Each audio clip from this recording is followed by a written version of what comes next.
quick PSA around why I love looking at the Mars sign as an astrotherapist.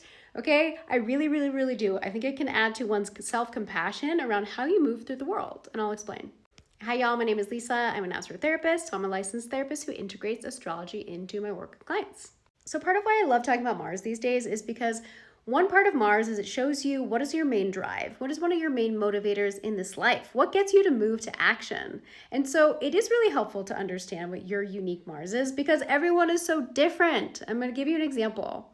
And again, Mars shows you what drives you, what gets you to literally do stuff, what is motivating you in your life, what is one of the main motivators is what I like to say about your Mars. And if you don't know about your Mars, go back. I have tons of videos on Mars and the signs and houses. So here's the example. And again, coming back to the compassion piece, to better understand how you work and to stop comparing yourself to somebody else because they have a different Mars than you.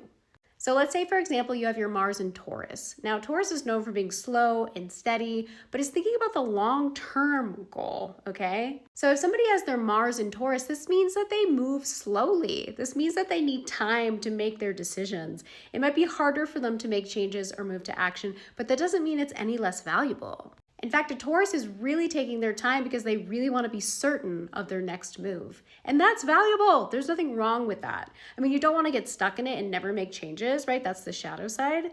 That's a therapy topic for Mars and Taurus. But we don't want to judge that a Mars and Taurus is going to go slower than, say, if you had your Mars in Aries, okay? A Mars in Aries, oh my God, Aries is like go, go, go. I want the new thing. I jump in, I take risks. So somebody with a Mars in Aries is so different from a Taurus Mars because they are really driven by new and exciting things and taking that leap of faith. Like that's what they're supposed to do. That's how they're meant to move in this world. Now, yes, is their shadow side that they need to maybe take a beat, take a breath before jumping in? Yes, but also it's not wrong that a Mars in Aries functions that way. It's just ready to go. Like, let's do this. So that was just my little PSA today for why I've been loving talking about Mars and why I do think it's really valuable to look into your Mars, to understand how you move best, to honor that, prioritize it, and to have compassion for it. Because it's one of my aims here is using the power of your birth chart to better understand who you are and to love yourself more.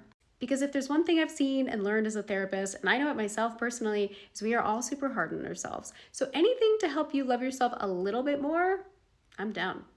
So let me know in the comments, what's your Mars sign? Do you honor this energy? How does it make you move to action? How can you have more compassion for that way of functioning in this world?